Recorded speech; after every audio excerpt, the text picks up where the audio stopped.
नमस्कार साथियों, अस्सलाम वालेकुम। आप सभी लोगों का हमारे online YouTube channel UP Urdu GS academy पर बहुत बहुत स्वागत है। साथियों, गज़ल गो के शायरों की फ़हरिस्त में मिर्ज़ा असदुल्ला खां गालिब का भी नाम है। और गालिब एक इतना बड़ा नाम है, बहुत बड़ा नाम है। इनके बारे में लगभग 9-10 पेज में है, तो सारा तो हम नहीं आपको पढ़ाएंगे, लेकिन कुछ आपको पढ़ाएंगे। बाकी टेलीग्राम चैनल जो है हमारा यूपी उर्दू जीएस सेंटर, वहाँ पर हम इसकी पीडीएफ भेज देंगे, वहाँ से आप डाउनलोड करके और पढ़ लें। 9-10 पेज में है, काफ़ी लंबा क्लास हो जाएगा, इसलिए मैं कुछ आपको ख़ास चीज़ें पढ़ा दूँगा। बाकी अपने जो टेलीग्राम चैनल है यूपी उर्दू जीएस सेंटर पे, वहाँ मैं इसको पीडीएफ इसका भेज दूँगा, आप वहाँ से डाउनलोड करके नोट्स बना लें। तो आइए चलते हैं, मिर्ज़ा असदुल्ला खां गालिब के बारे में देखते हैं क्या क्या है। पहला पॉइंट है, गालिब का नाम असदुल्ला खां और अरफियत क्या था?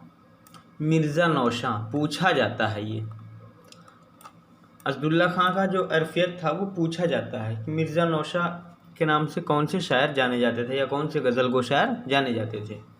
तो आप कहेंगे मिर्ज़ा असदुल्ला खां गालिब। तो गालिब का पूरा नाम असदुल्ला खां था और अरफियत इनकी थी मिर्ज़ा नौशां। अगला पॉइंट है कि इब्तदन असद तखल्लुस करते थे।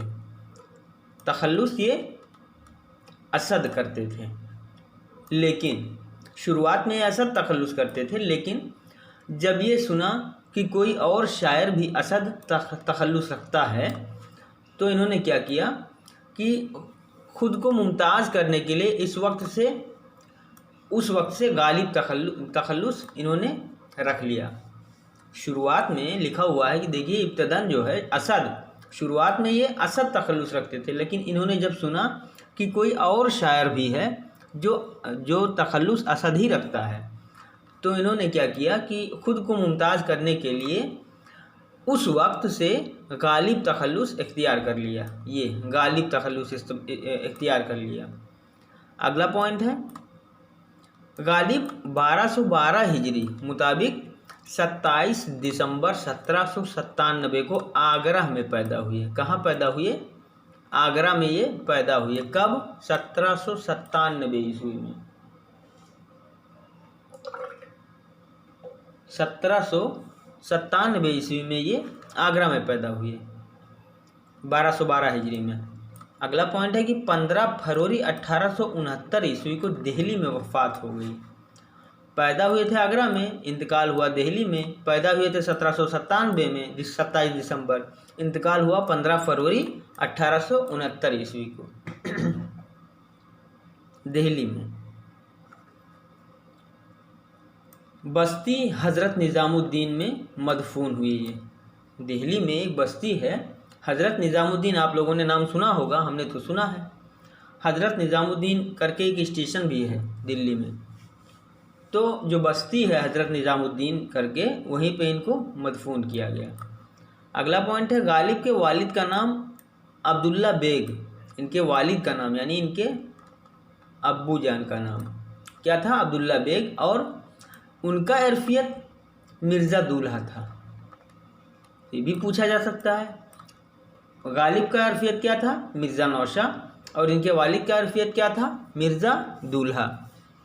तो अगला पॉइंट है कि गालिब के दादा का नाम फ़ौकान बेग था, जो शाह आलम के ज़माने में ईरान से दिल्ली आए थे। शाह आलम द्वितीय जो मुग़ल बादशाह थे, उन्हीं के ज़माने में इनके दादा जो फ़ौकान बेग थे वो दिल्ली आए थे। कहाँ से आए थे? ईरान से आए थे। ये ईरान से आए थे।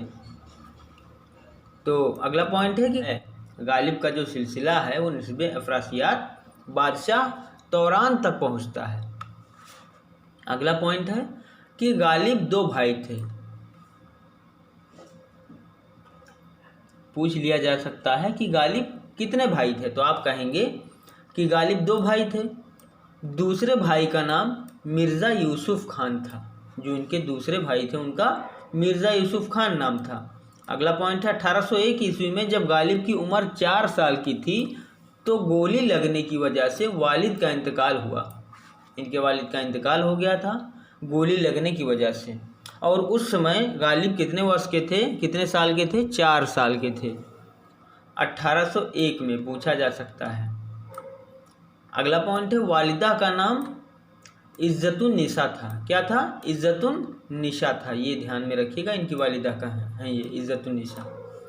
अगला पॉइंट है कि गालिब के चचा का नाम मिर्ज़ा नसरुल्ला बेग था। इनके चचा का नाम क्या था? मिर्ज़ा नसरुल्ला बेग था। चचा ने ही गालिब की परवरिश की थी। चचा ने ही गालिब की परवरिश की थी। देखिए अगला पॉइंट है 1806 ईस्वी में जब गालिब की उम्र 9 साल की थी चचा नसरुल्ला बेग भी वफ़ात पा गए। तो 4 साल की उम्र में तो इनके वालिद साहब वफ़ात हो गई और 9 साल की उम्र में इनके चचा जो नसरुल्ला बेग थे इनकी भी इंतकाल हो गई।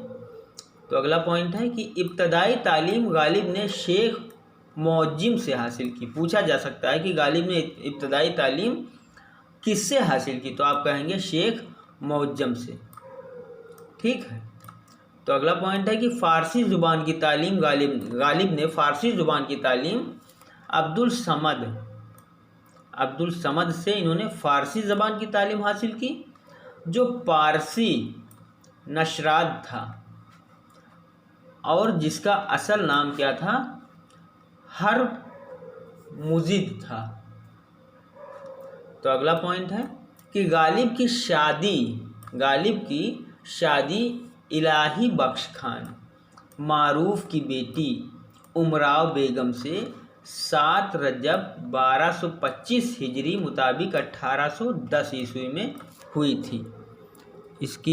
इस लाइन को फिर से पढ़ लीजिए कि गालिब की शादी इलाही बख्श खान मारूफ की बेटी थी एक उमराव बेगम। तो उमराव बेगम से ही गालिब की शादी हुई। कब हुई?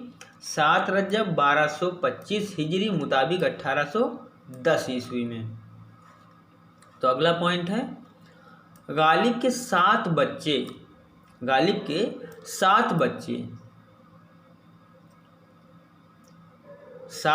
लगातार हुए थे और 7 फौत हो गए थे। मतलब 7 बच्चे जो थे वो बचे नहीं थे, इंतकाल हो गया था उनका। इसके बाद गालिब ने अपनी बीवी इनकी थी गालिब की, तो उनकी बीवी के भांजे जैनुल आबदीन खान आरिफ के 2 बच्चों, पहले हुसैन अली खान जो छोटा लड़का था उसे गोद लिया, फिर बड़े लड़के बाकर अली को गोद लिया। तो आप इस लाइन को अपने लफ्ज़ों में ये लिख सकते हैं कि गालिब के 7 बच्चे थे और 7 बच्चे फौत हो गए थे, इंतकाल हो गया था मतलब। इसके बाद गालिब ने अपनी बीवी के भांजे जैनुल आबदीन खान आरिफ के 2 बच्चों, और 2 बच्चों में छोटा बच्चा था हुसैन अली खान, तो हुसैन अली खान को पहले गोद लिया। उसके बाद जो बड़ा लड़का था बाकर अली को फिर गोद लिया बाद में। तो दोनों लड़कों को गोद ले लिया कि जो इनकी बीवी का भांजा था उसके दोनों लड़के थे ये। इनकी बीवी का भांजा कौन था? जैनुल आबदीन खान आरिफ। तो इसके दोनों बच्चों को गालिब ने गोद ले लिया था क्योंकि गालिब के जो भी बच्चे हुए थे वो फौत हो गए थे। अगला पॉइंट है गालिब ने दिल्ली का सफ़र 1812 ईस्वी में। पूछा जा सकता है कि दिल्ली का सफ़र कब किया? 1812 ईस्वी में किया था और तकरीबन 50 बरस दिल्ली में क़याम किया था। दिल्ली में गालिब 50 साल थे।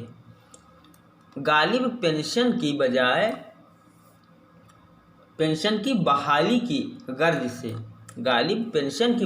की गर्ज से कलकत्ता के लिए 1826 ईस्वी में रवाना हो गए थे।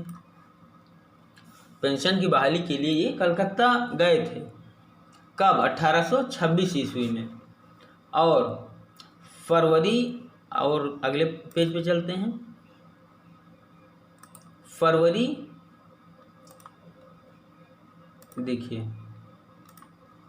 फरवरी 1828 में, कब? फरवरी 1828 में कलकत्ता पहुंचे थे।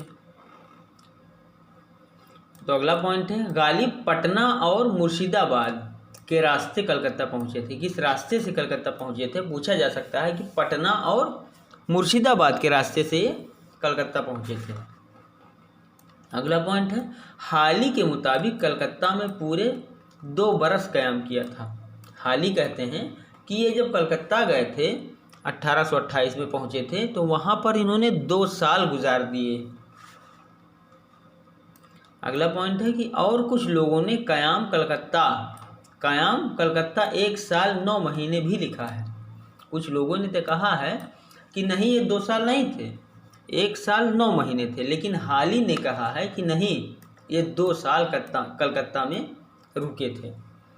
अगला पॉइंट है, गालिब ने कोई लंबा सफ़र कलकत्ता के सिवा नहीं किया है। गालिब ने कलकत्ता के सिवा और कोई लंबा सफ़र नहीं किया है। अगला पॉइंट है कि गालिब ने कलकत्ता के सफ़र के दौरान कानपुर, लखनऊ और बनारस में भी क़याम किया।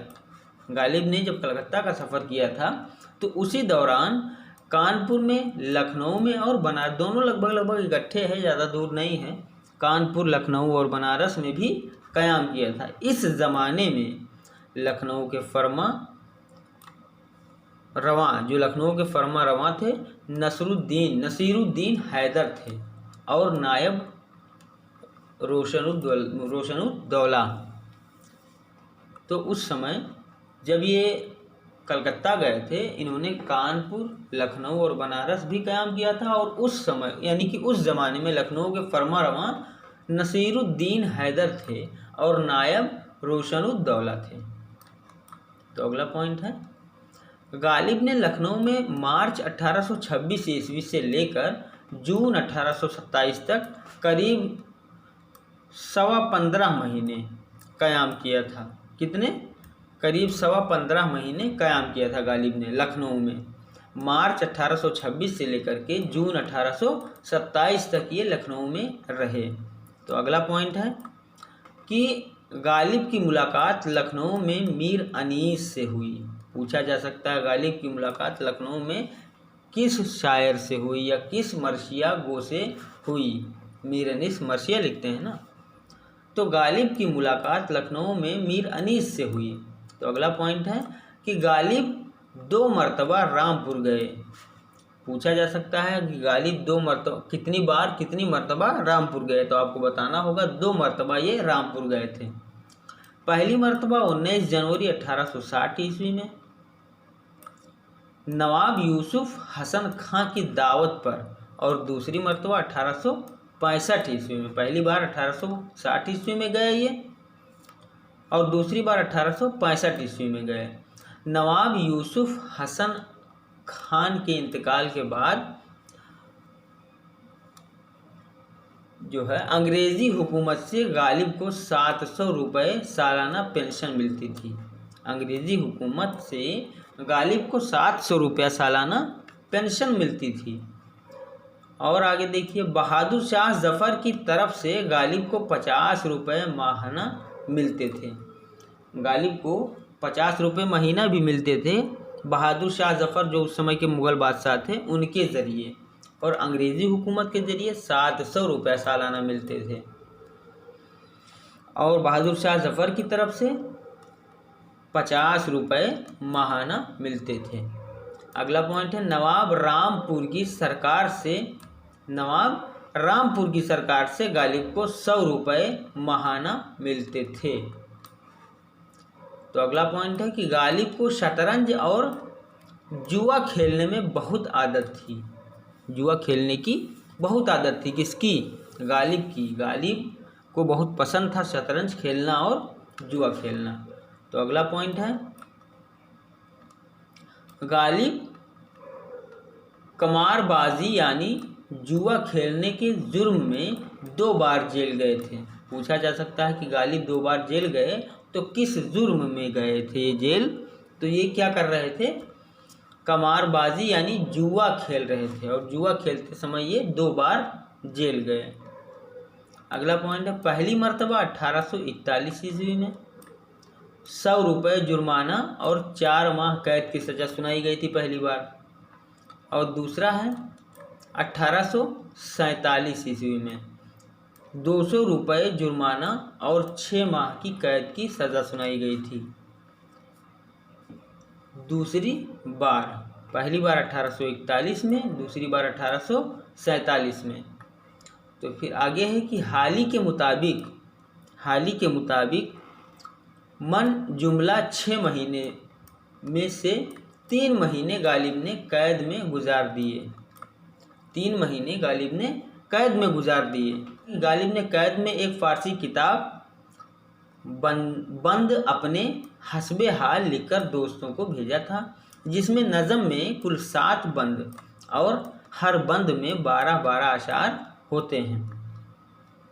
फिर अगला पॉइंट है कि मिर्ज़ा गालिब ने कभी पढ़ने के लिए न कोई किताब खरीदी थी और ना ही रहने के लिए कोई मकान। गालिब एक ऐसे शायर थे जिन्होंने कभी भी अपने लिए पढ़ने के लिए कोई किताब नहीं खरीदी और ना ही रहने के लिए कोई मकान खरीदा, बल्कि ज़िंदगी भर किताब और मकान दोनों पर लेकर काम चलाते थे। ठीक है। तो अगला पॉइंट है कि गालिब ने 11 साल की उम्र में 1808 से लेकर के 1888 तक, तो गालिब ने 11 बरस की उम्र में शेर व शायरी की थी और तखल्लुस असद इख्तियार किया था। 1816 में गालिब तखल्लुस का बाकायदा इस्तेमाल करने लगे थे। तो ये गालिब के बारे में हम बता रहे हैं आपको। अगले पेज पे चलते हैं। गालिब के बारे में हमने आपसे बताया कि कम से कम 10 पेज में है, तो अब 10 पेज यहाँ पर हम आपको नहीं बताएंगे, लेकिन हाँ जो इम्पोर्टेंट है, जो अहम है वो बताएंगे। बाकी हम 10 पेज अपने Telegram channel UP Urdu GS centre पे भेज दे रहे हैं साथियों, वहाँ पर आप जाके और वहाँ से डाउनलोड कर लीजिए। तो चलते हैं अगले पेज में क्या लिखा हुआ है गालिब के बारे में देखते हैं। गालिब ने अपने खतूत में लिखा है कि उनको एक डोमनी चाहती थी। गालिब ने फारसी शायर बेदल की रविश पर अपने उर्दू कलाम की इब्तदा की थी। गालिब ने शायरी में बेदल की रविश इख्तियार की है। पूछा जा सकता है कि कौन से ऐसे शायर हैं जिन्होंने शायरी में बेदल की रविश इख्तियार की है, तो आप कहेंगे गालिब ने। फिर है कि तर्ज बेदल में रेखता कहना असदुल्ला खां क़यामत है। गालिब का नाम पूरा असदुल्ला खां ही था ना। कहते हैं तर्ज बेदल में रेखता कहना असदुल्ला खां क़यामत है। तो गालिब ने मसनवी बाद मुखालिफ में फ़ारसी के 9 शोरा को अपना उस्ताद करार दिया है। गालिब ने मसनवी बाद मुखालिफ में फ़ारसी के 9 शोरा को अपना शागिर्द इख्तियार किया है। गालिब के मुखलिस दोस्त मौलवी फ़ज़ल हक थे, जिनकी तहरीक पर गालिब ने अपने इब्तदाई कलाम का 2/3 हिस्सा निकाल डाला था। इन्हीं की तहरीक पर गालिब ने, किसकी तहरीक पर? ये जो फ़ज़ल अली है ना, मौलवी फ़ज़ल अली, तो इन्हीं की तहरीक पर गालिब ने अपने इब्तदाई कलाम का 2/3 हिस्सा निकाल डाला था। फिर है कि गालिब ने फ़ारसी में शेर गोई का बाकायदा आगाज़ 1827 से लेकर 1826 ईस्वी में किया। गालिब को अपने उर्दू कलाम से ज़्यादा फ़ारसी कलाम पसंद थे। गालिब ने जो उर्दू कलाम लिखे थे उनसे ज़्यादा फ़ारसी कलाम को वो पसंद करते थे। तो अगला पॉइंट है कि गालिब ने अपनी किताब महर नीम रोज़ में एक मौके पर बहादुर शाह ज़फ़र की तरफ खिताब करके ये जाहिर किया है कि शाहजहाँ के अहद में कलीम शायर सीम वह ज़र में तोला गया था, मगर मैं सिर्फ इस कदर चाहता हूँ कि और कुछ नहीं, तू मेरा कलाम ही एक दफ़ा कलीम के कलाम के साथ तौल लिया जाए। तो मेरा कलाम ही एक दफ़ा कलीम के कलाम के साथ तौल लिया जाए। फिर है कि गालिब ने एक जगह लिखा है, क्या लिखा है कि जिस बहर में कोई इस्म या लफ्ज़ ना आ सके उसकी तदबीर खाकानी और फिरदौसी से भी न होगी, खाकानी और फिरदौसी से भी ना होगी। गालिब ने अपने एक जगह लिखा है उन्होंने कि जिस बहर में कोई इस्म या लफ्ज़ ना आ सके उसकी तदबीर खाकानी और फिरदौसी से भी ना हो सकेगी। मैं क्या करूँगा, तुम्हारा नाम आ सकता है लेकिन अलिफ दबता रहता है। खुदा के वास्ते इसकी तदबीर सरवर साहब से पूछना, इसकी तदबीर सरवर साहब से पूछना। तो बहुत सारी चीज़ें हैं गालिब के बारे में, तो अब पूरी चीज़ें तो यहाँ पर पढ़ाना मुश्किल है, लेकिन मैं अपने टेलीग्राम चैनल पे इसका एक PDF भेज दूँगा। एक चीज़ इम्पॉर्टेंट है जो आप लोग देख लीजिए कि इम्पॉर्टेंट ये है कि गालिब के शागिर्दों में कौन कौन सा नाम आता है। गालिब के शागिर्दों में कौन कौन सा नाम आता है, देखिए। मीर मेहंदी मजरूह पहला नाम है, मीर मेहंदी मजरूह। दूसरा अल्ताफ़ हुसैन हाली। तीसरा यूसुफ अली खान वाली। चौथा बहादुर शाह ज़फ़र। पाँचवा नवाब ज़ियाउद्दीन खान। और फिर है मुंशी हरगोपाल तफ्ता। फिर नवाब अलाउद्दीन खान अलवी। फिर ज़की, फिर अज़ीज़, फिर मुश्ताक, फिर जौहर, फिर मिर्ज़ा कुर्बान अली बेग। तो ये सब इनके शागिर्द हैं गालिब के। फिर है गालिब के कारनामे। गालिब के कारनामों में बहुत बड़ी लंबी लिस्ट है, मैं आपके टेलीग्राम चैनल अपने यूपी उर्दू GS सेंटर पे ये मैं भेज दूंगा। तो पहला परतूस्तान है, ख़ानदान तैमूर के तारीख़ी हालात। इस किताब के पहले हिस्से का नाम महर निमरोज़ है। यही परतूस्तान जो है, इसके पहले हिस्से का नाम महर निमरोज़ है, जिसकी 4 जिल्दें हैं। महर निमरोज़ की 4 जिल्दें हैं। महर निमरोज़ में गालिब ने अहद तैमूर से हुमायूं तक, अहद तैमूर से यानी तैमूर से लेकर के हुमायूं तक के तारीख़ी हालात बयान करने का इरादा किया था और इसे पूरा किया। फिर है कि दूसरे हिस्से का नाम माह-नीम माह है। इस हिस्से में जलालुद्दीन मोहम्मद अकबर से लेकर सिराजुद्दीन बहादुर शाह ज़फ़र के ज़माने तक के तमाम वाक़यात दर्ज करने का इरादा किया था, जो नामुकम्मल रहा। फिर अगला पॉइंट है कि गालिब को अपनी 2 तरकीबों पर बड़ा नाज था। कौन कौन सी तरकीब? एक माह-नीम माह और दूसरा रस्तखेज़ बेजा। तो इन दोनों किताबों पर इनको तरकीबों पर इनको बहुत बड़ा नाज था, किसको? गालिब को। फिर है अगला रस्तम्बू 1858 में। एक रोज़नामचा है, ये क्या है? रोज़नामचा है, जिसमें गालिब ने फ़ारसी ज़बान में 15 महीने यानी मई 1857 से लेकर अगस्त 1858 तक के गदर के हालात कलमबंद किए गए हैं, जो 1858 में शाया हुआ। फिर अगला पॉइंट है काता बुधानी। ये कारनामे हैं, गालिब के कारनामों में आप ये देख रहे हैं। तो काता बधानी 1862, 1276 हिजरी 1862 ईस्वी। मोहम्मद हुसैन आज़ाद, मोहम्मद हुसैन तबरीज़ी की फ़ारसी लुगत बुरहान कता में पाई जाने वाली गलतियों की निशानदेही और उसके इस्लाह के बाद गालिब ने इसका नाम काता बुरहान रखा और यह किताब 1276 हिजरी में छपी।